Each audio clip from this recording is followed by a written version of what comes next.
아마 여행을 가시건 앞으로 또 많은 부분에서 혹시 관심이 있으셔가지고 서양 미술사나 아니면 서양 문화사를 공부를 하시건 자주 만나는 구간들이기 때문에 제가 한번 최선을 다해보도록 하겠습니다. 일단 먼저 미술사 수업을 시작하기 전에 항상 제가 보여드리는 사진으로 시작을 해보겠습니다. 이 그림은 이제 보여드리면서 두 가지를 제가 여쭤보겠습니다. 특히 이제 여자분들이 항상 많으신데 미술사 좀 보시거든요. 선생님들께서는 이 여자 주인공의 기분이 어떤 것 같으신가요? 어떤 심정 같으신가요? 멍한 것 같은데요. 멍한 것 같으세요? 착잡한 것 같아요?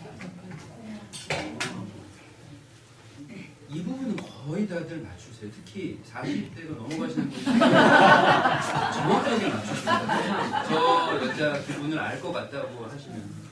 그 다음에 이제 두 번째로 여쭤봅니다. 이거는 누가 그린 그림입니까? 피카소가 그린 그림입니다. 예, 거의 항상 이러십니다. 어이? 우리가 알던 피카소는 어디 가고 이런 거가 있나? 그러시죠. 초기의 피카소가 사실은 거의 다른 화가들이랑 비슷한 그림을 그리다가 파격적인 그림을 그려서 전 세계적으로 명성이 나온 다음에 다시 옛날 그림으로 돌아간 때가 있습니다.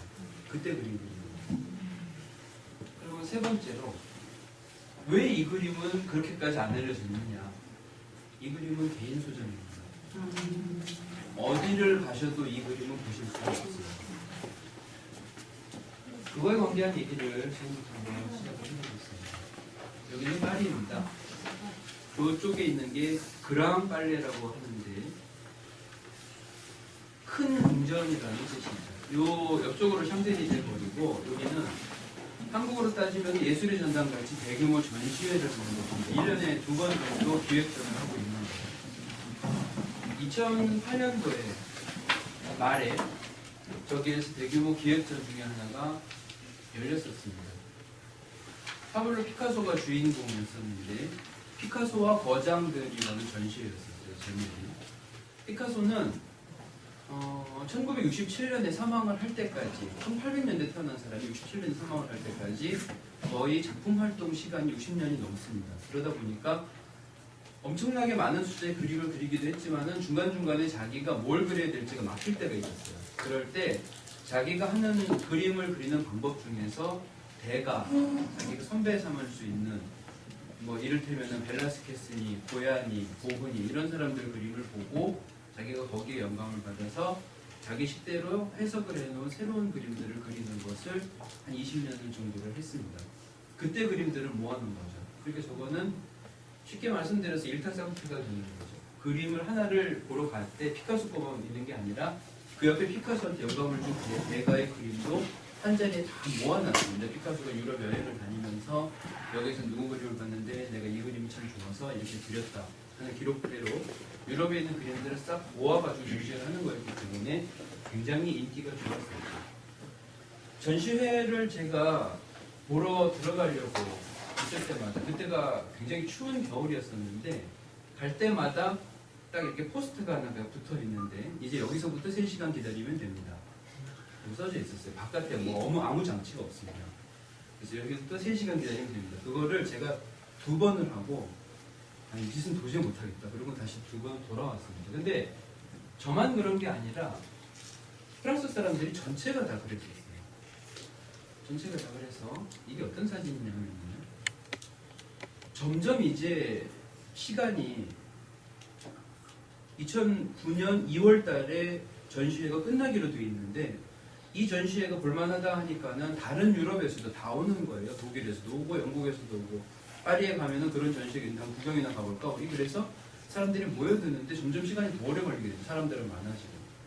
파리 사람들도 그렇고 프랑스 사람들이 전부 다 이 부분에 관해서 건의를 하고 뭔가 불만을 얘기를 해서 8시 뉴스에 문화부 장관이 나왔습니다. 그림 2월 말까지 전시회가 되기로 했었는데 전시회가 연장은 안 된다. 왜냐하면은 다른 박물관에서 다 계약을 하고 가지고 온 거고 그렇기 때문에 보험 처리 문제도 있고 해서 다음 일정도 있기 때문에 그건 안 되는데 대신에 이렇게 하기로 했다. 이제부터 남은 2주 동안 전시회를 24시간 풀가동을 할 테니까 시간이 좀 비일 때 와서 보시면 될 것 같다. 그래서 그때 이제 지금은 프랑스에서 그게 조금 유행이에요. 어떻게 전시회가 좀 사람들이 많다 하면 24시간으로 돌리곤 합니다. 다른 유럽도 그걸 흉내를 내는데 그때는 첫 결정이었습니다. 그게 2008년도만 해도. 그래서 처음으로 저런 결정을 하고 나서 저희들이 이제 좀 이제 볼 수 있겠구나 생각을 하고 저희과 저는 이제 예술사과를 나왔는데 저희과들이 새벽 2시에 전화가 왔어요. 그래서 오늘 우리가 가자. 그래서 다 모여가지고 걸어서 도착을 한 새벽 3시 반에 찍은 사진입니다. 얼마나 황당했겠어요. 이것들이 다 미쳤나 보다 생각이 들어요. 그러고 나서 포스트 여기서부터 몇 시간인가 봤더니 앞으로 2시간이라고 돼요. 새벽 3시 반입니다. 그래서 정확히 5시에 들어갔어요. 네. 기다리고 기다리다 5시에 들어가서 나는 왜 이런 고생을 하고 있는 것일까 하면서 들어갔는데 들어가면 이제 이런 모습으로 되어 있어요. 이런 모습으로 되어 있습니다. 그래서 이쪽은 이제 여러분들이 익히 아시는 피카소식의 그림이고 이쪽은 이제 고갱이 그림이고 안 그러면 앵그르가 그린 거를 피카소가 이런 식으로 장난을 쳐놓은 거 사람들이 항상 얘기를 해요. 이상하게 그려놨고 눈, 코, 입, 귀는 꼭 있다. 그러니까 찾아보는 것도 재밌다. 얘기를 한 적이 있었습니다. 그리고 피카소가 도대체 뭐가 잘 나와가지고 그렇게나 유명해졌는가 그거야 마지막 시간쯤 돼서 제가 말씀드릴 기회가 있을 거라고 생각을 합니다. 이런 전시회였었습니다. 지금은 아직 전시회를 준비하는 기간 사진에서 이렇지 제가 들어갔을 때 거의 도태기 시작이었었죠. 근데 저 전시회를 막 이렇게 떨면서 이제 들어가면은 그러면은 피카소와 대가들 이 전시회를 보겠구나 하고 들어갔는데 제일 입구에 이 그림이 있었습니다. 못 봤던 그림이죠. 그래가지고 저도 처음에 똑같았습니다. 이게 누구 그림이지? 그러고는 들여다보니까 피카소. 이게 왜 피카소지? 그리고 한참 동안 쳐다보다가 다시 보니까 개인 소장이라고 돼 있는 겁니다. 같이 갔던 친구들이 3명이 같이 갔었는데 이 자리를 떠나지를 못하는 거예요. 이번에 들어가면은 언제 나올지 모르는 거거든요. 전시회라는 게 그런 게 있습니다. 내가 이제 프랑스 파리에서 전시회를 하겠다고 전시 기획자가 얘기를 하면 어떤 주제를 정하고 그 주제에 의해서 그림의 목록들을 각 나라별로 가지고 있는 그림의 목록들을 그 화가별로 다 찾아놓습니다. 그런 다음에 연락을 하죠. 박물관이나 그런 것은 연락을 하기가 그래도 쉽습니다. 알려져 있으니까.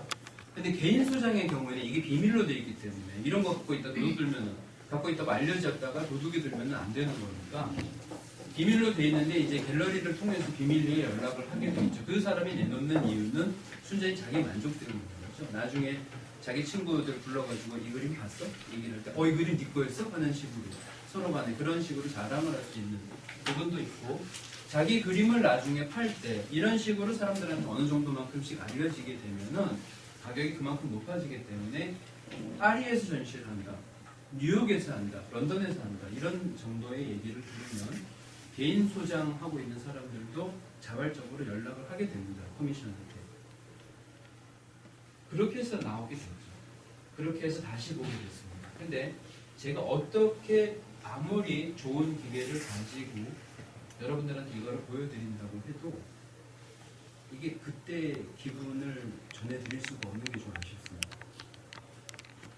미술사는 거기서부터 시작합니다. 한국에서는 책으로 많이 보고 가르치기도 저 같은 사람이 이제 가르치기도 많이 하고 텔레비전에서도 얘기를 하고 있습니다만은 반은 소용이 없는 짓입니다. 왜냐하면은 이 그림이 앞에 섰을 때 저는 항상 미술사 공부를 할 때 발견하던 거를 다시 발견을 해요. 붓 자국이 앞에 가야지 보이는 거예요. 그렇겠죠. 그 당연한 것 속에서 이거를 정말로 피카소가 그렸구나 하는 생각을 하게 됩니다. 여기까지는 당연하지만은 이 당연한 얘기를 느끼는 거, 이 당연한 얘기를 내 몸에 와닿게 전해주는 거, 이거는 다른 얘기입니다. 그래서 이 그림 앞에 섰을 때 피카소가 이 그림을 그리는 당시에 이 그림의 주인공은 이 사람입니다. 안 비슷한 것 같으면서도 굉장히 비슷하죠. 공식적인 첫 번째 부분이에요. 피카소가 이제 유명해졌어요. 유명해져서 이 여자하고 말이라도 걸 수 있게 됐습니다. 러시아에서 왔던 발레리나였고 당시 파리의 사교계에서도 굉장히 유명한 여자였어요. 집안도 좋은 데다가 아는 것도 많지, 외국어도 잘하지, 뭐 발레리나였죠. 얼굴이 예뻤죠. 그렇기 때문에 유명했었는데 피카소한테 반해서 서로 결혼을 하게 됐습니다. 처음에는 연애 때 이런 모습으로 그려졌어요. 이것도 똑같이 이 여자 이름이 올가인데 너무 미화한 게 아닌가 생각이 들 정도로 살짝 좀 너무 청순하게 그려지긴 했어도 이건 연애 때, 이건 결혼 때. 결혼 때 이렇게 그림을 그려주고 나서 아들도 하나를 낳았어요. 피카소가 그렸던 애기 그림 중에서 저 첫 아들 그림이 제일 예쁩니다. 그때 이제 오손도손 셋이서 잘 사는 상황이었는데 다 아시잖아요, 피카소 어떤 사람인지. 그 이후에 여자 문제로 정말로 죽을 만큼 속을 썩였어요. 여자 속이 다 타들어가는 거죠. 그리고 저 그림을 그릴 때는 피카소가 이혼을 하자고 얘기를 꺼냈을 겁니다.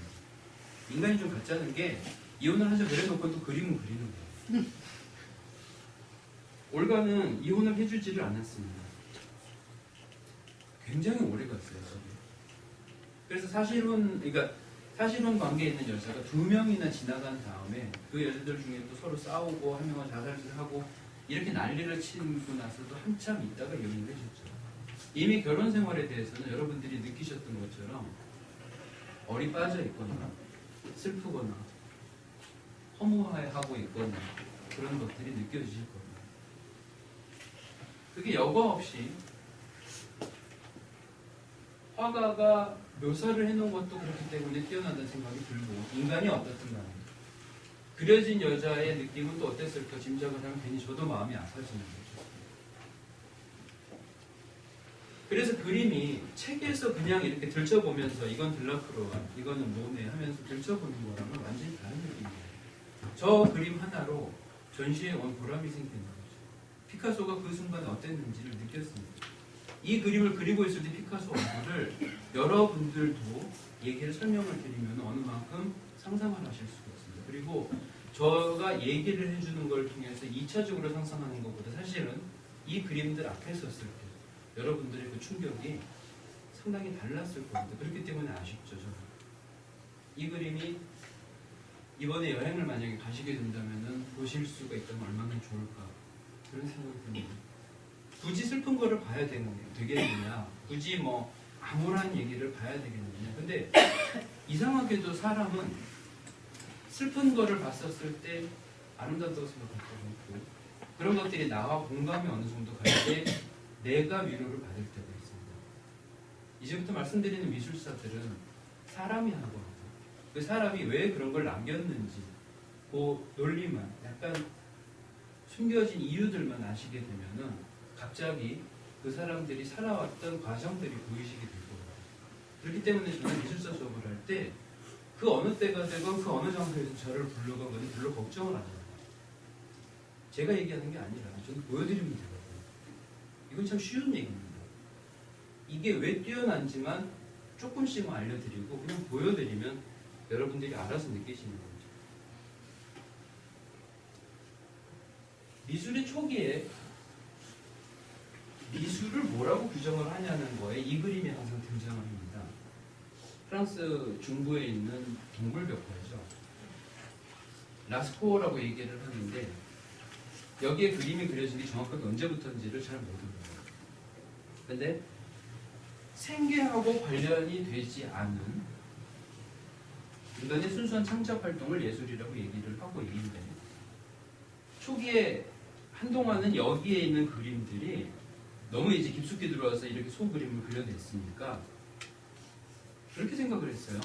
날씨 안 좋을 때 소그림을 그려놓고 저기다 창 던지기 연습을 했다.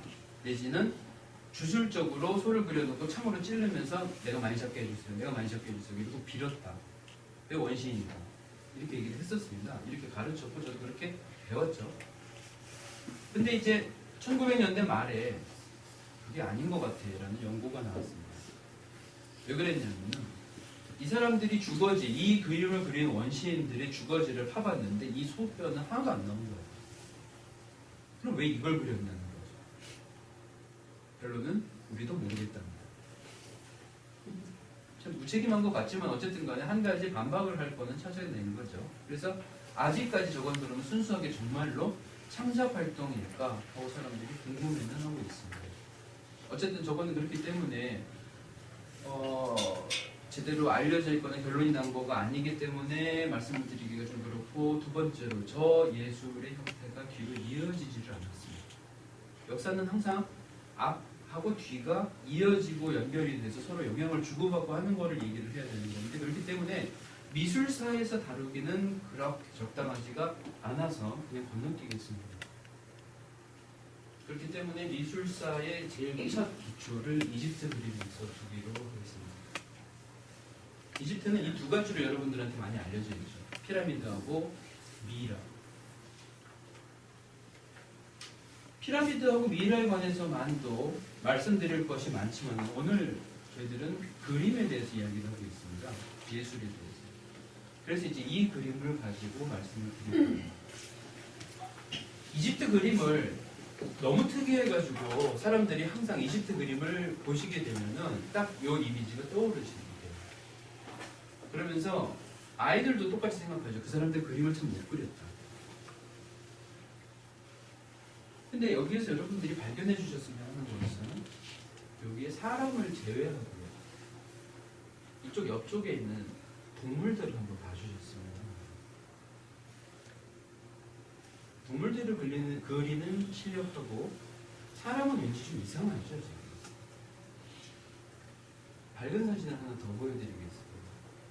이쪽에서도 이렇게 새들이 날아가는데 그 새들을 그리는 실력하고 이 사람은 좀 이상하게 약간 뻣뻣한 것도 같고 왜 이렇게 그려놓을까 하는 게 생각이 들 정도로 좀 이상하게 그려졌습니다.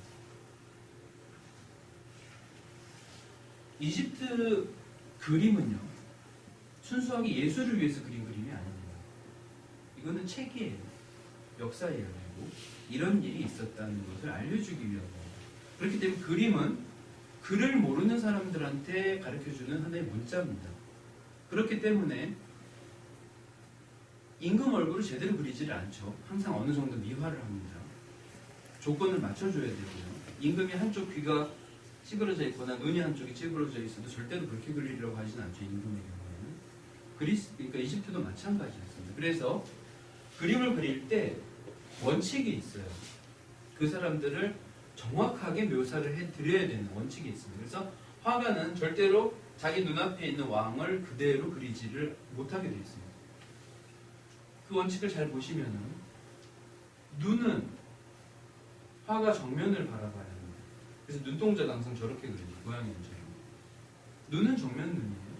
근데 얼굴은 옆으로 돌려야 됩니다. 여기서부터 이제 말이 안 되는 거예요. 얼굴을 나를 정면으로 보고 그리게 되면은 첫 번째로 그리는 실력이 훨씬 뛰어나야 되고 잘 못 그리면 되게 이상해져요.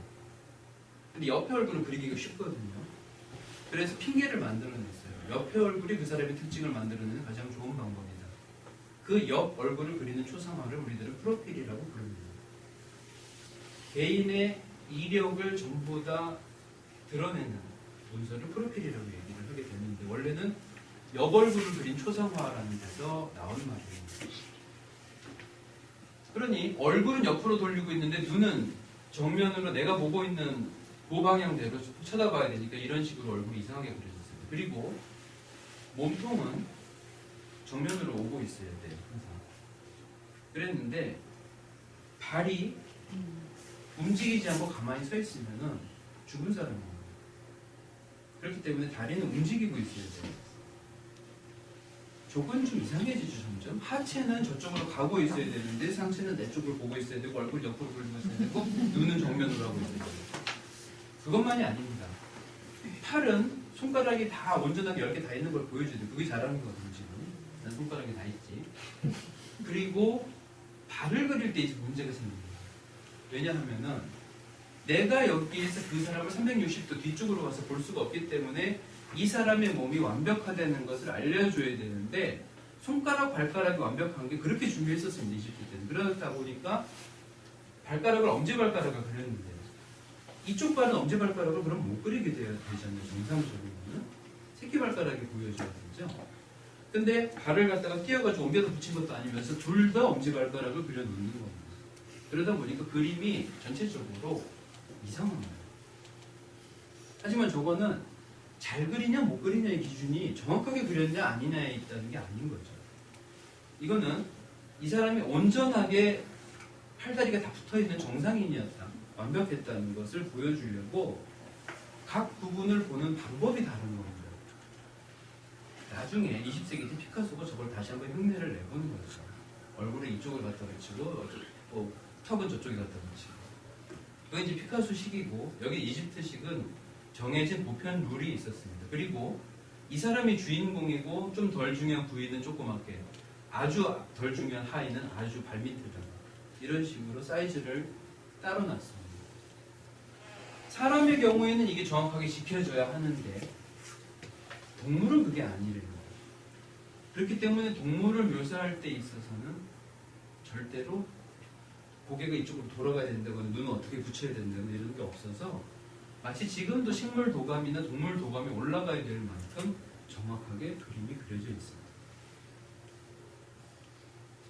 그래서 이 부분에서도 오늘 우리 왕께서 숲속에 파피루스 있는 수풀에 가가지고 새 사냥을 하셨는데 이런 일이라는 일이 있었습니다. 왕께서는 이렇게 멋있게 사냥을 하셨고 옆에 이제 궁녀들하고 하인들이 따라갔습니다. 이제 보이실 수가 있는 것입니다. 근데 독일의 베를린에 있는 이 여왕의 흉상을 보게 되면은 이집트 사람들이 바보는 아닌 거죠. 여기의 경우에서는 아까 그 정면성의 논리라고 얘기를 합니다. 항상 내 정면을 바라보거나 정면에서 바라봤을 때 완벽해야 되는 그 원칙이 적용이 되지를 않아요. 돌아가면서 볼 수가 있거든요. 360도 볼 수가 있으니까 그냥 있는 그대로 묘사를 할 수 있습니다. 그래서 여기의 경우에는 지금 사람의 얼굴을 띄어다 갖다 놓은 것 같이 거의 완벽하게 현실하고 비슷하게 묘사를 할 수 있는 실력이 분명히 있음을 증명을 하고 있습니다.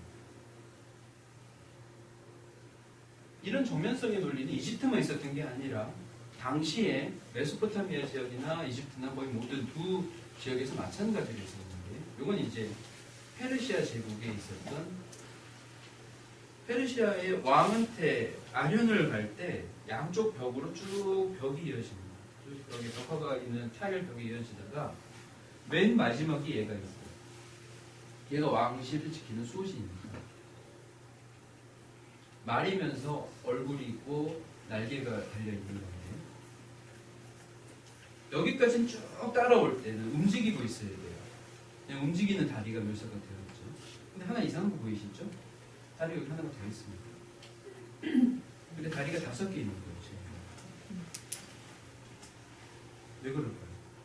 이쪽에서도 쭉 올 때 여기에 도착을 하면 얘가 브레이크라고 딱 서 있는 겁니다. 이제는 더 가면 안 되는 거예요. 여기 왕의 공간이거든요. 근데 앞에서 봤을 때는 브레이크하고 딱 서 있는 녀석을 보는 거고, 옆에서 봤을 때는 다리 4개가 온전해야지 직선이 풀리는 거예요. 그러다 보니까 이건 왜 다리가 5개 달려있냐? 왜냐? 어디서 봐도 완벽해야 된다는 강박관념 때문입니다. 사실은 그런 규칙 때문에 룰이죠. 그러다 보니까 조각을 이렇게 이상하게 해놨습니다. 초기에는 서양인들도 이게 왜 이렇게 됐는지 이해를 하지를 못했습니다. 나중에 문서를 찾아보다 보니까 꼭 이렇게 하는 이유가 그게 아닐까 하고 짐작을 하게 됐었죠.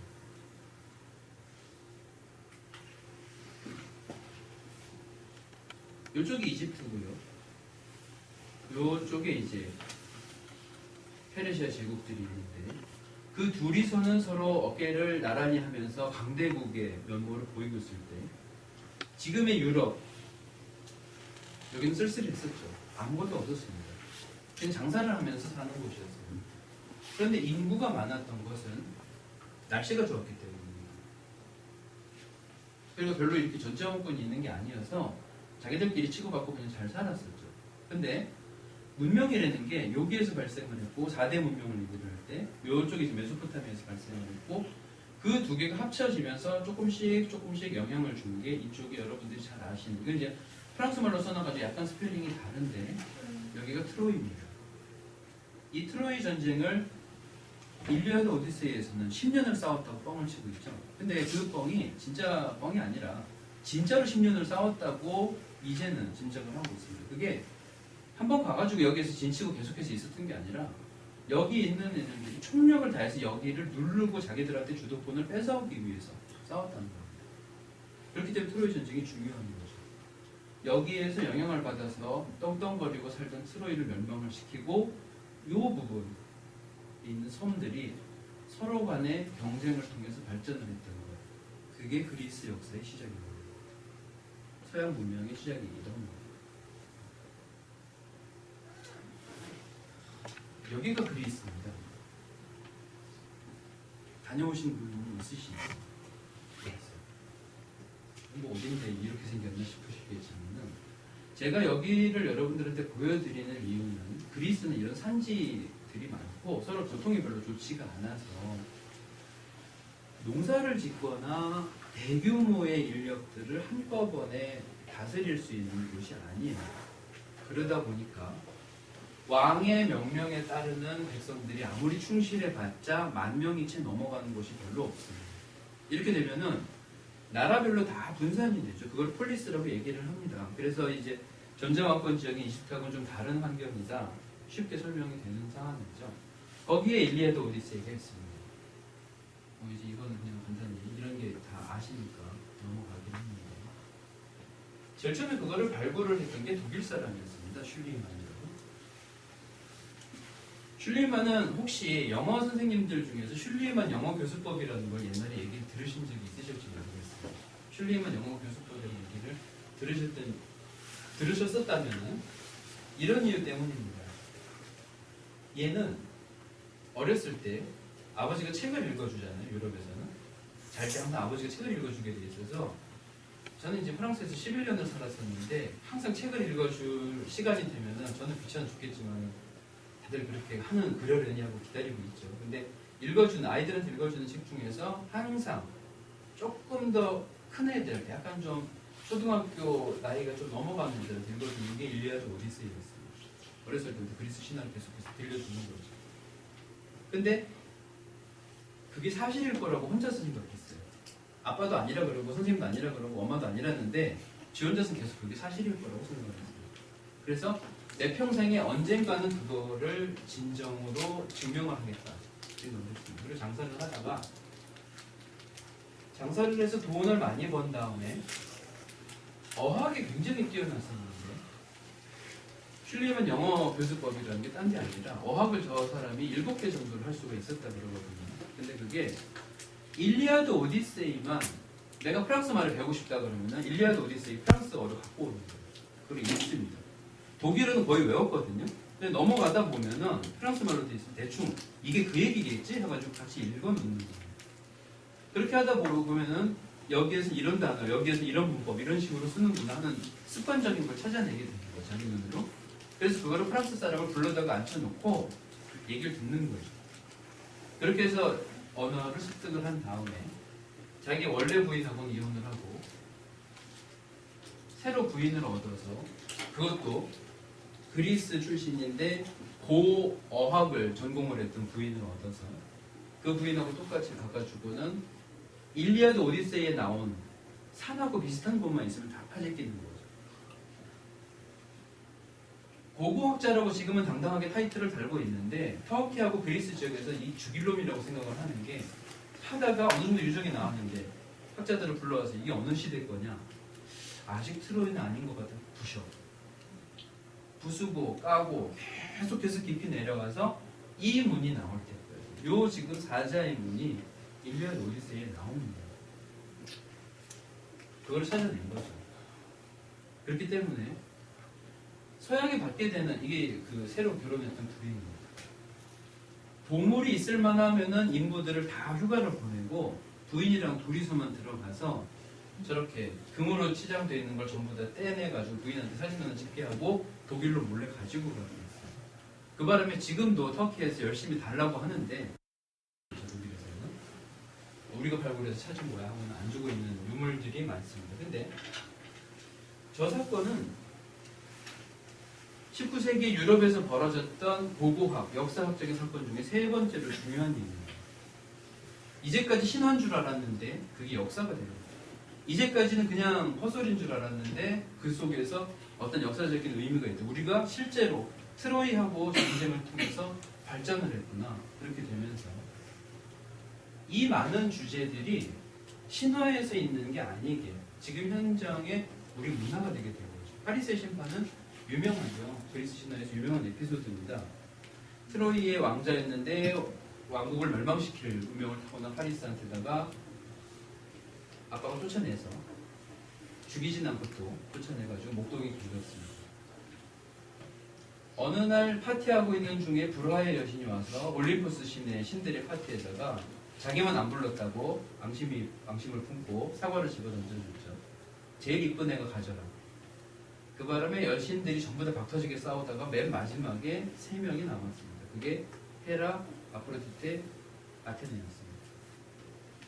그리고 나서 셋이서 우리가 여신인 줄 절대 모르는 인간 중에서 그래도 어떤 예술적인 감각이 있는 완전히 순진한 놈한테 가가지고 공평하게 재판을 받자. 그리고 전혀 공평하지 않게 사전 로비를 다 했죠.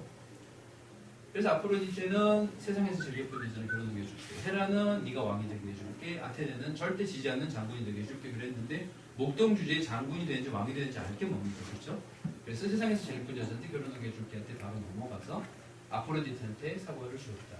그게 파리스의 심판입니다. 그래서 항상 아프로디테의 모든 석상들은 자랑스럽게 내가 따지라고 해서 사과를 들고 있게 되죠. 밀로의 비너스도 사과를 들고 있는 모습으로 묘사가 됐는데 이 파리스의 심판은 서양 미술을 박물관을 가시게 되면은 웬만큼 크다 하면은 전부 다 있습니다. 여자 셋이서 빨가벗고 있으면서 사과를 하나가 들고 있다. 이러면 이거는 파리스의 심판입니다. 이게 헝가리에 가셔도 독일에서도 영국에서도 똑같이 공유가 되고 있는 거죠. 그게 이제 그리스 신화입니다. 그리고 19세기까지도 그게 계속해서 이어졌고 20세기 사진작가들도 이 주제는 계속해서 다루게 됩니다. 이전에는 말이 안 되는 신화라고 생각을 했지만 어느 틈엔가 자기들을 계속해서 따라왔던 그 문화, 그것이 그리스 문화입니다. 이 그리스 문화를 자기들이 갖다 붙이면서 민주주의도 그리스에서 만들어진 거고 이런저런 얘기가 있습니다만은 민주주의가 거기에서 만들어졌는지 그거는 생각할 필요가 없다고 생각을 합니다. 저는 그거는 좀 약간 좀 얘기가 달라지는 얘기이기 때문에 그렇긴 합니다만은 그리스에서 실제로 만들어진 게 틀림없는 것은 여기서 보시는 어떤 조화로운 미에 대한 거죠. 지금 이거는 파리에 있는 마들렌 성당입니다. 자기들이 그리스 문명의 영향을 받았다는 것을 절대 숨기지를 않는 거고 오히려 자랑스러워하는 거죠. 그렇기 때문에 똑같은 방식으로 그렇죠. 기둥을 보시더라도 똑같은 방법으로 이게 있으면서 지나가다가 이건 박물관인가 하실 수도 있지만 성당입니다. 성당을 이런 건물을 만들어 놓은 것도 특이한 방법이긴 한데 롤스로이스라는 자동차입니다. 제일 비싼 차쯤으로 생각을 하시면 돼요. 이 라제타 그릴이 아까 그 파르테논 신전에서 따온 모티브죠.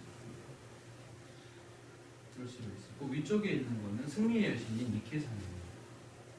그러니까 그리스 문명 중에 최고봉은 파르테논 신전입니다. 그렇기 때문에 우리는 자동차에다가 이런 마크를 달아주겠다고 할 수 있습니다.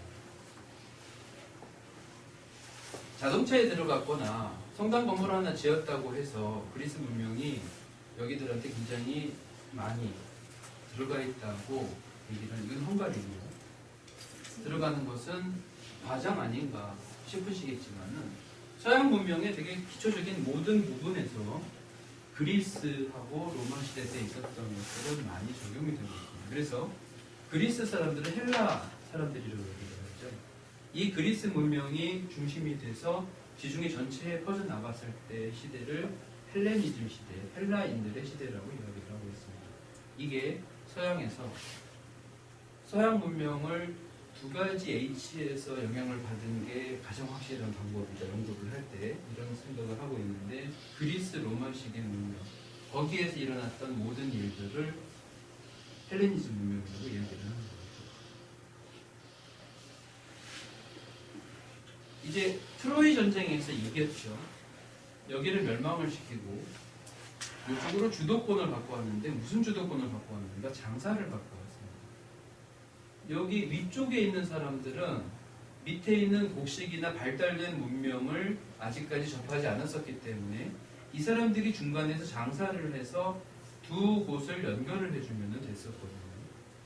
그래서 그 장사를 잘하는 친구들이 테베하고 아테네 친구들이고, 그래도 그리스에서도 농사 짓고 나서 조용히 살고 있는 아이들이 이 라코니아 지역입니다. 이 라코니아 지역을 스파르타라고 얘기합니다. 스파르타는 여기에서 농사 짓고 사는 사람들이고, 아테네는 장사를 하는 사람들이에요. 제일 처음에는 요 크레타가 장사에 앞서갔는데, 여기들이 연합을 하게, 빨간 표시들이 전부 다 연합을 하게 되면서 바다의 주도권을 여기에서 이쪽으로 옮겨옵니다. 아까 이집트 그림에서 정면성의 논리를 말씀을 드렸을 거예요. 근데 지금 이거는 여러분들이 보시는 이 그림은 크레타 사람들 그림입니다. 여기에도 똑같이 눈은 제 쪽을 이렇게 보고 있는 거죠. 다리는 부자연스럽게 저렇게 하고 몸은 이쪽으로 돌리고 있습니다. 그러니까 배운 게 그거다 보니까 그냥 이집트 거를 흉내를 내긴 했어요. 그리고 여기에도 그 부분들이 그대로 눈을 그리는 거나 그런 방식들이 그리스 거라고는 하지만은 이집트의 영향을 강하게 받고 있는 게 아닌가 생각을 하고 있습니다. 그랬는데 완전 자기들이 각성을 하게 되죠. 그리스 신화에서 미노타우로스 신화가 있습니다. 미로 속의 미노타우로스를 잡는 그 신화인데, 이거는 조금 약간 야한 부분들이 있긴 하지만 이 이야기 속에서 어떤 의미가 있는지를 잠깐 이해를 해주셔야 됩니다. 미노타우로스는 크레타 섬의 왕비가 욕정을 못 이겨가지고, 왕은 자기랑 봐주지를 않고, 그래서 엔지니어가 한 명이 나와요. 다이달로스라고. 다이달로스한테 내가 어떻게든지 욕정을 해소를 해야겠는데 어떤 방법이 있을까 생각을 그러니까 어떤 제안을 하니까, 명령을 내리니까 소 모양으로 로봇을 만들어주죠. 그래서 왕비님이 그 속에 들어가 있으면은 황소가 와서 욕정을 채워주실 겁니다. 이렇게 하고 갔어요. 그 바람에 황소랑 같이 한번 해본 바람에 머리가 황소가 된 아들을 낳죠. 끔찍한 얘기인데 어쨌든 신화에서는 그렇게 나옵니다. 그래서 이 황당한 사건을 왕이 파묻으려고 다이달로스를 다시 불러서, 너 임마 네가 이상한 짓 해가지고 이 일이 이렇게 됐으니까 네가 책임져. 그러면 쟤를 죽일 수는 없으니까 미로를 하나를 그러니까 절대로 못 나오는 길을 만들어서 가두겠다. 가두는 겁니다. 그리고 나서 그 가둬진 속에 제물로 젊은 친구들을 주기별로 몇 달에 한 번씩 보내서 잡아먹히기로 해서 자기 손으로 죽이지는 못하고 그걸 계속해서 간직을 하게 됐죠. 그게 크레타 섬입니다. 아직까지는 이집트하고 페르시아에 있는 신들은 다 얼굴이 반쪽이 동물이었어요. 매이거나 늑대이거나 고양이거나 아니면 소였습니다. 신화시대라는 거죠. 근데 이렇게 됐던 신화에 나오는 어떤 괴물을 이 친구가 들어가가지고 두들겨 패서 죽였어요. 사람들을 계속해서 잡아먹으니까 내가 구해주겠다 해서 저 크레타 섬의 공주가 이 친구 얼굴에 반해서 미로에 들어가도 길을 잃지 않고 나올 수 있는 방법이 있습니다. 실을 묶어놓고 들어가시죠. 해가지고 실을 묶어가지고 들어가서 죽이고 다시 그 실을 따라가지고 나와서 성공을 했습니다. 이 사건이 있었던 그리스 신화는 이 이야기는 뭘 상징합니까? 이제는 더 이상 이쪽 애들 뭔가 신화적인 거, 뭔가 전제적인 거, 뭔가 막혀있는 거에서 조금은 벗어날 수가 있지 않겠나 하는 얘기를 상징을 하고 있습니다. 그리고 나서 이 신화를 비롯해서 그리스의 문화는 조금씩 바뀌게 됩니다. 아까 크레타 섬에서 그려놨던 그림들은 그리스 본토로 올라오게 되면은 더 이상 나타나지를 않습니다. 그리고 조각에 주력을 하게 되는데 여러분들이 보시는 이 조각이 변하는 시간이 대충 500여 년 정도가 돼요. 여기의 조각은 별다른 게 없어요. 이집트에서 있는 거는 크게 다르지 않습니다. 근데 바로 여기서부터 이상해요. 뭐가 이상해지느냐? 웃고 있어요. 인간의 감정을 나타내는 거거든요. 그리고 이걸 인간답게 묘사를 하는 게 이제 중요하게 되는 거죠. 그렇기 때문에 그때부터 근육이 남다르게 발전을 합니다. 헬스를 한 것도 아니고 넓어졌죠. 이게 자기들이 생각하는 이상적인 사람의 아름다움이라는 게 이제 제시가 되는 거죠. 그 이전에 사람은 몸의 이상적인 아름다움을 얘기를 할 필요가 없었어요. 크게 그리면 됐거든요. 그리고 이리 비틀고 저리 비틀고 하는데 거기 무슨 근육이 있어요. 그렇죠? 옷을 입고 있기 때문에. 근데 여기는 벗겨놓고 이게 이상적인 사람의 모습이고 사람이다. 신들을 대체하는 사람의 모습이고. 그러니까 그리스 신화에 있는 신들도 전부 사람 모습이거든요.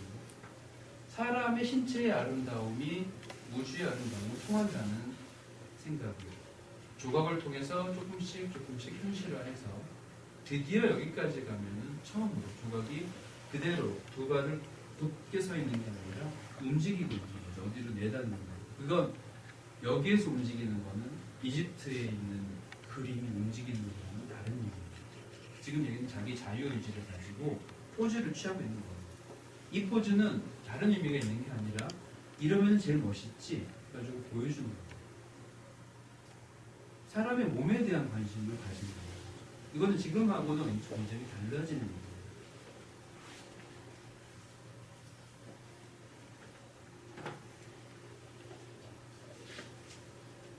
이 조각을 놓고 여러분들이 미술관에 도착을 하셔서 굳이 이름을 안 보셔도 돼요.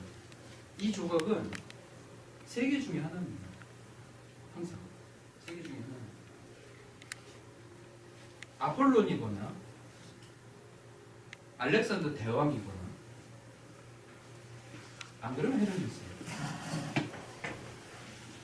그 사람의 얼굴이어야 되는 게 아니고 가장 이상적인 남성은 이런 모습을 하고 있다는 거예요. 그렇기 때문에 그냥 보여주는 거예요. 이게 제일 멋있는 남자. 이런 기준이 생겨나게 된 게 그리스입니다. 그래서 괜히 밀러의 비너스가 그 모든 것을 상징을 하는 게 아닌 거죠. 이 여자를 놓고 봤을 때 아, 이게 그리스적인 미감이고 이게 그리스적인 아름다움이고 이것은 예전에 있었던 이집트 시대 이미지를 전달을 해야 되는 책의 일부분으로서 사람의 아닙니다. 지금은 이제는 사람이 어떻게 하면 가장 아름다운지를 관심을 가지는 거예요. 그거는 다른 시대, 다른 장소에서는 잘 없던 게 그리스는 시작을 하는 그런 큰 변화를 그리스 사람들만 가질 수가 있습니다. 아테네는 이런 모습으로 되어 있죠. 여기가 이제 파레스는 신전이나 아크로폴리스, 여기 신들의 공간, 그리고 아고라가 사람들의 공간으로 되어 있습니다. 이런 모습입니다. 여기는 페리클레스, 아테네 파르테논 신전을 직접 지시를 해서 만들었던 독재자 중에 한 명입니다.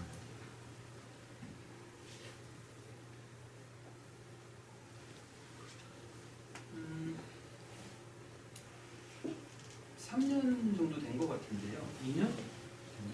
예술의 전당에서 바티칸 미술전을 한 적이 있습니다. 그때 이거를 가지고 왔었죠. 라오콘입니다. 이건 트로이 전쟁의 맨 마지막 주인공이죠. 주인공 중에 하나. 트로이 목마가 들어간 다음에 그 목마가 뭔가 트로이한테 위해를 가할 것 같으니 이 목마를 당장 끌고 가서 불을 질러야 된다 얘기를 하는데 신들 중에서 그리스 편을 들어서 트로이를 멸망을 시키겠다고 마음먹었던 포세이돈하고 몇 명이 이 자식 봐라. 그러고는 제 입을 막아줘야겠어. 해서 물뱀을 2마리를 보내서 라오콘과 그의 2 아들을 뱀에 감겨 죽게 만들죠.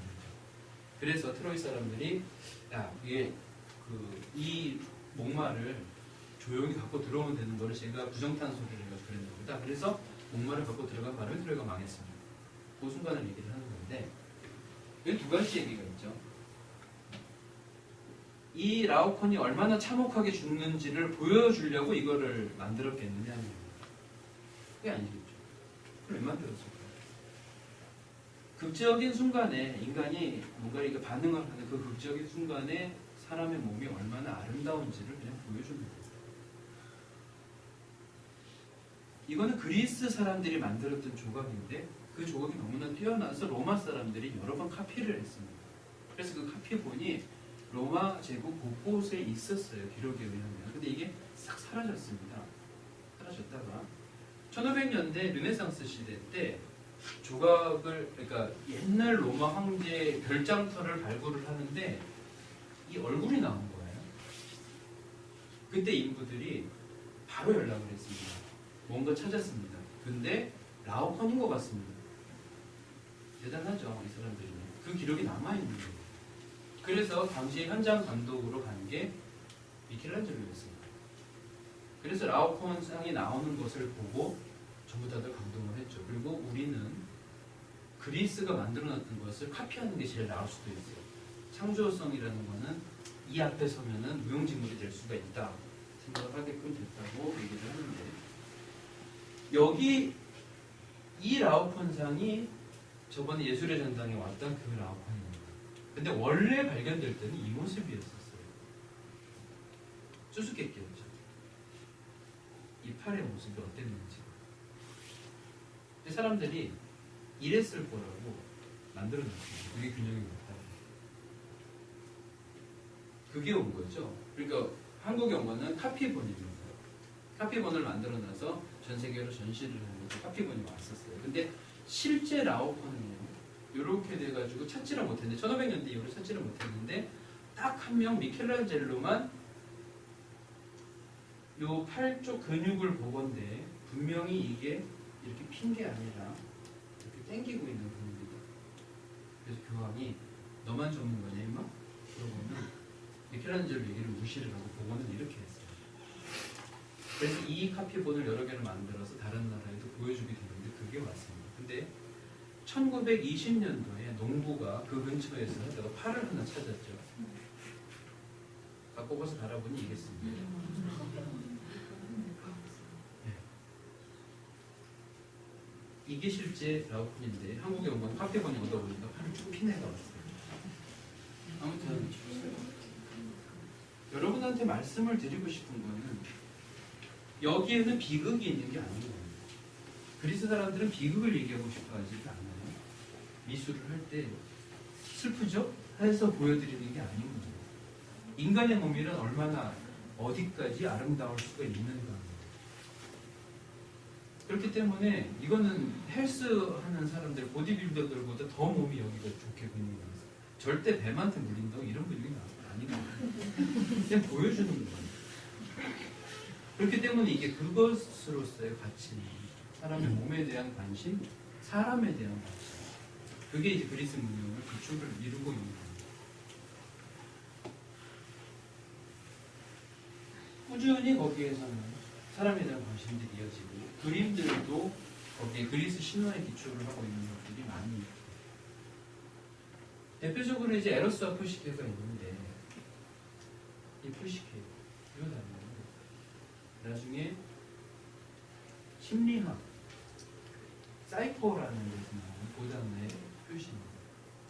사람은 항상 의심하고 사람은 항상 좌절하고 버림받고 내동댕이 쳐지고 어떻게 될지 모르는 처지에서 다시 맹렬하게 부활을 해서 자기가 가고 싶은 곳까지 가게 되는 욕구를 또 가지고 있다. 이게 사람의 이중성 때문에 심리학의 대표적인 심리학이라는 그 학문의 수호 성녀로 되어 있는 친구죠. 푸시케.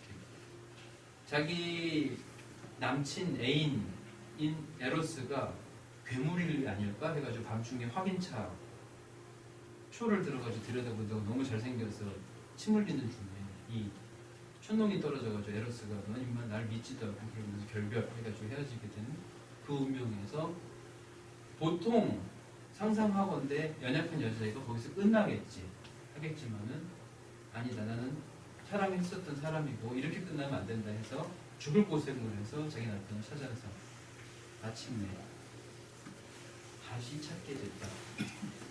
그게 에로스와 푸시케의 얘기입니다. 푸시케는 나비라는 뜻도 돼요. 그렇기 때문에 여기에서는 화가가 친절하게 에로스는 비둘기 날개를 달고 있는데 푸시케는 나비 날개를 달고 있는 걸로 묘사를 해주죠.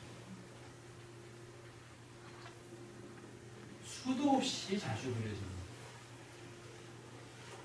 이 그림들을 보실 때마다 그리스 신화는 녀석들한테 거의 그림을 그리는 소양 수준, 그러니까 기본 소양이구나. 루브르에서 안토니오 카노바가 만들었던 이 에로스와 푸시케는 정말로 어디 흠잡을 데가 없이 잘 만든 거가 중요한 거예요. 조각사의 기이 남는 명작인데 재밌는 거죠. 한국에서 오신 분들은 사진을 항상 요거만 찍습니다. 이게 조각인데 뒤쪽으로 가도 예쁘거든요. 360도인 건데 한국에서 오신 분들은 항상 이 자리를 일부러 찾아가서 여기서 사진 찍고는 가세요. 바로 다음 코스. 절대 금물입니다. 뒤에서 보면 이렇구나. 뒤쪽으로 굳이 오저에 않으려고 하는데 사실은 뒤쪽이 더 예쁩니다.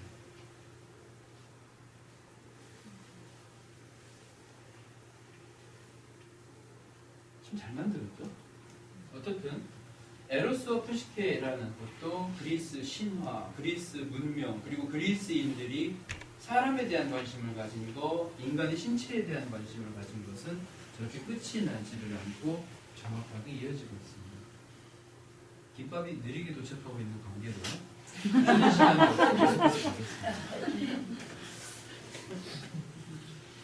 그게 이 모습, 형상으로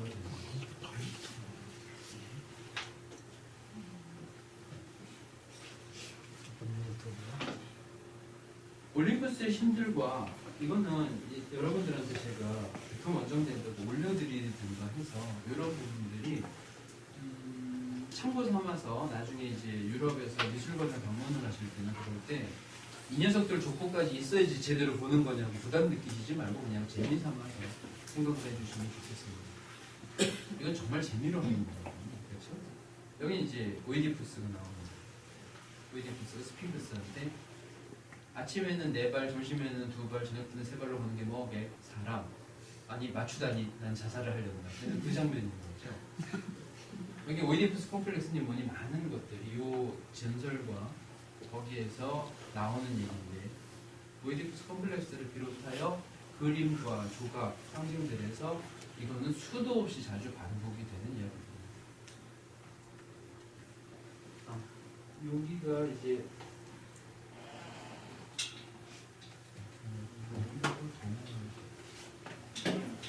라파엘로가 아테네 학당을 그렸을 때 그들이 그리스 문화에 대해서 자기들의 기초가 그거기 때문에 여기에다가 그려놨던 것이고 이 사람들은 신화만 남겨놓은 것이 아니라 이제 철학과 기하학, 논리학, 철학 뭐 어떤 여러 가지 학문에 관해서 서양의 기초들을 다 다루게 됐습니다. 그리고 그리스가 어느 만큼은 이제 자기들의 그거를 부대끼는 거를 막지는 못하고 망했죠. 그 망할 때 실은 이게 먼저 시작이 됐습니다. 펠로폰네소스 전쟁. 그 이전에는 페르시아 전쟁이 있었죠. 그 페르시아 전쟁 때문에 유명한 영화가 저번에 나왔었잖아요. 영화 300이라고. 거기서 이제 스파르타가 페르시아에서 쳐들어오는 것을 혼자 다 막아내가지고 그리스는 반격을 할 수가 있었다. 그 이번에 영화 그 300의 후속편도 나왔더라고요. 여기 해전에서 페르시아한테 이겼다. 이건데 문제는 그때 영화 300에서 보셨다시피 보신 분들이 아실 텐데 스파르타가 전멸을 했다는 거였어요. 희한하게 스파르타는 아테네랑 서로 힘의 균형을 맞추고 있는 두 나라였었거든요. 근데 페르시아랑 전쟁하다 여기가 전멸을 하니까 아테네가 우리 이웃인데 도와줘야지 생각을 한 게 아니라 기회다 해가지고 스파르타를 다 눌러버리고 지들끼리 잘 살았습니다. 스파르타는 역전시킬 기회를 찾아야 되는데 싸울 수 있는 애들이 거의 없는 거예요. 다 죽었으니까. 걔들이 나이가 30이 될 때까지 20년을 당장 20년을 그 인고의 세월을 기다려서 이제 다 됐다 했을 때 아테네하고 피 터지게 싸우게 되죠. 그게 펠로폰네소스 전쟁이에요. 근데 펠로폰네소스 전쟁 뒷면에 어떤 얘기가 있냐면 이 스파르타가 아테네가 너무 미워서 페르시아랑 연합을 합니다. 둘이서. 그래서 아테네를 박살을 내죠. 전쟁이 시작하자마자 아까 파르테논 신전을 만들었던 페리클레스는 병에 걸려서 죽어버렸습니다. 그 바람에 아테네는 정말로 절단이 나고 스파르타도 그 전쟁 때 총력을 다 기울였다 또 다 죽는 바람에 여기도 절단이 나고 그리고 그리스 전제가 아비규환. 그래서 페르시아가 쉽게 먹을 수가 있었던 것 같은데 페르시아도 별로 상태가 안 좋았어요. 왕위 계승 때문에. 그때 요 북쪽에 있었던 친구가 밀고 내려와 버렸죠. 그게 알렉산더. 그리고 나서 페르시아를 멸망을 시킨 다음에 이 전체를 다 점령을 했어요. 그리스랑 막상막하를 하던 페르시아가 왜 이렇게 쉽게 멸망을 했느냐? 그것은 이유가 엉뚱한 데서 나오는데 예전에 이 넓은 나라를 다스리려면은 길이 좋아야 된다고 생각을 했었어요. 반란을 여기에서 반란이 일어났다 그러면은 넓은 길로 전차대를 보내가지고 빨리 가서 때리고 와야 얘들이 조용한 거야. 우리는 언제든지 하루만이면 갈 수 있거든. 그렇게 너희들 가만히 있어. 해야지 얘네들이 반란을 하지 않는다. 그래서 페르시아는 열심히 길을 만들었어요. 그랬는데 죽 서서 뭐를 준 거죠. 길을 열심히 만들었는데 자기들 전력이 약해졌을 때 마케도니아가 쳐들어오니까 그 좋은 길로 마케도니아의 알렉산더 군대가 들어와서 페르시아를 멸망을 시켜버렸어요. 그 알렉산더는 인도까지 들어왔죠. 막는 게 없으니까 인도까지 들어옵니다.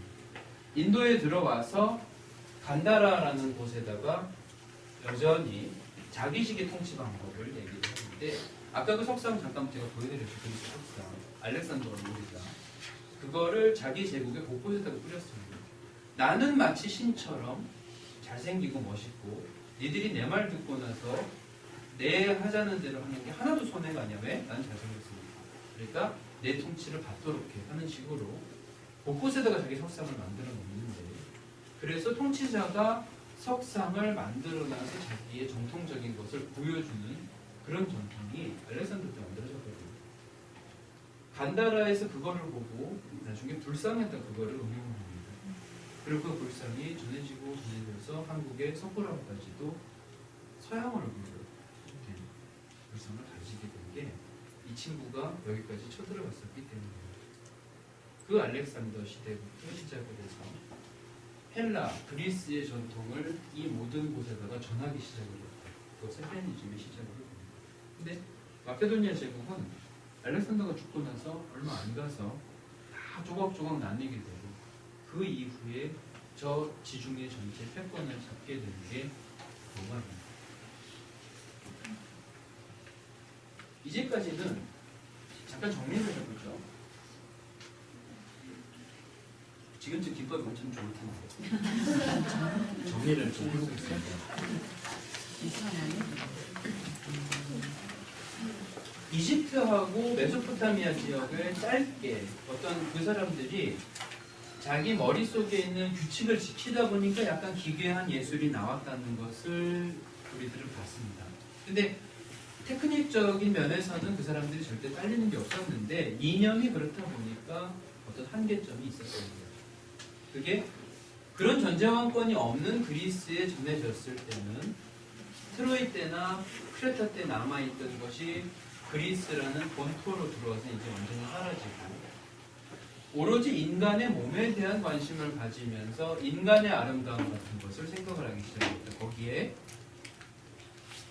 신화와 철학과 과학 같은 것들이 같이 겹쳐지게 되면서 그게 헬레니즘 문화의 초기 근본을 이뤘다. 그리고 알렉산더 제국이 나타나서 그거를 굉장히 넓은 지역에 퍼뜨리게 됐다.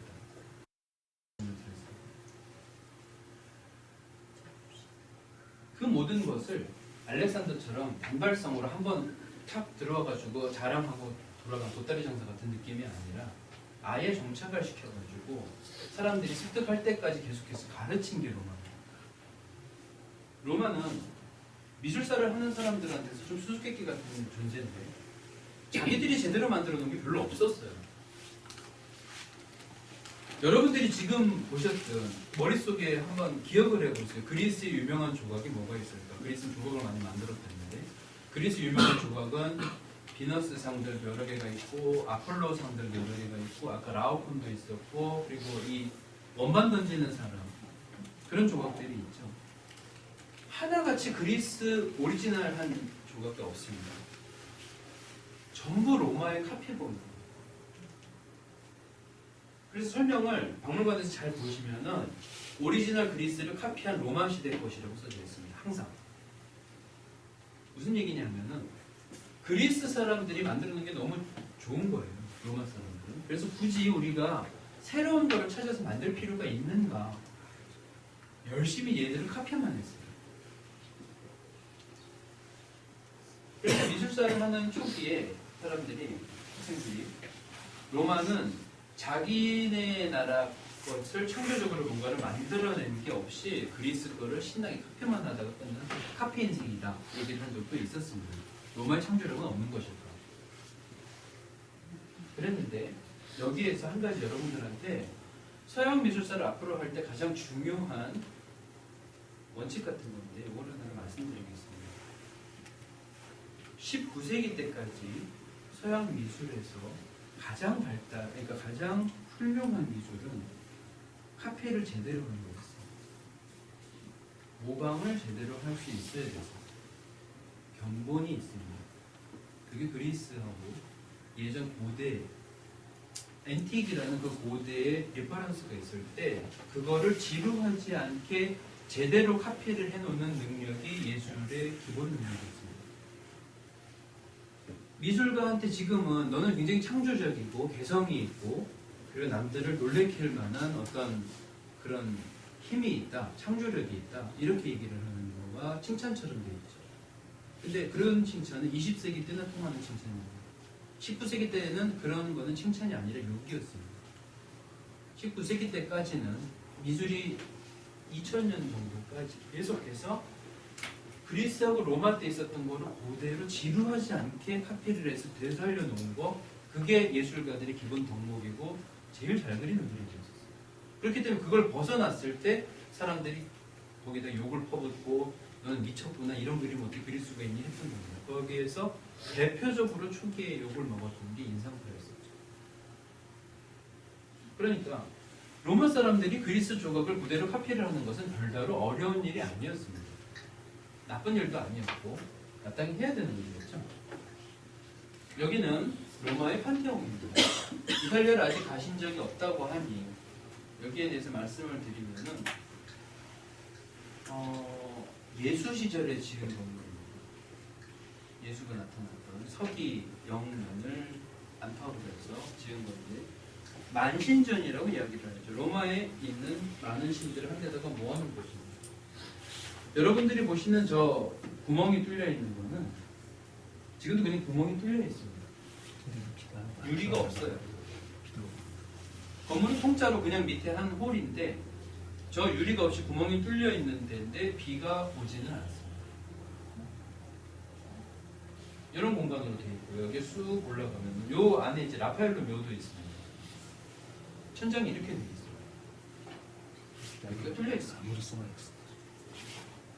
뚫려 있는데 비가 안 오는 이유는 뭔가 마법이 있어서가 아니고 여기가 사람들이 와글와글 하면서 들어가게 되면 공기가 따뜻하게 데펴지거든요. 그 공기가 저 구멍을 통해서만 위로 나갈 수가 있으니까. 근데 그러니까 로마 지역, 이탈리아 지역이 비가 많이 오는 데가 아니거든요. 그러다 보니까 부슬비가 와봤자 오는데 그 부슬비가 여기 공기가 나오는 그 힘에 전부 바깥으로 비껴서 떨어져서 여기는 안 들어오게 됐어요. 이 이유는 창문을 못 만들었어요. 이게 창문입니다.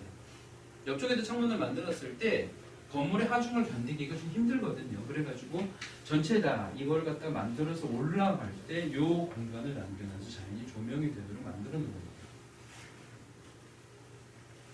그래도 2시간 연달아 하면 힘드실 텐데 좀 쉴까요? 네. 고생 많으셨습니다.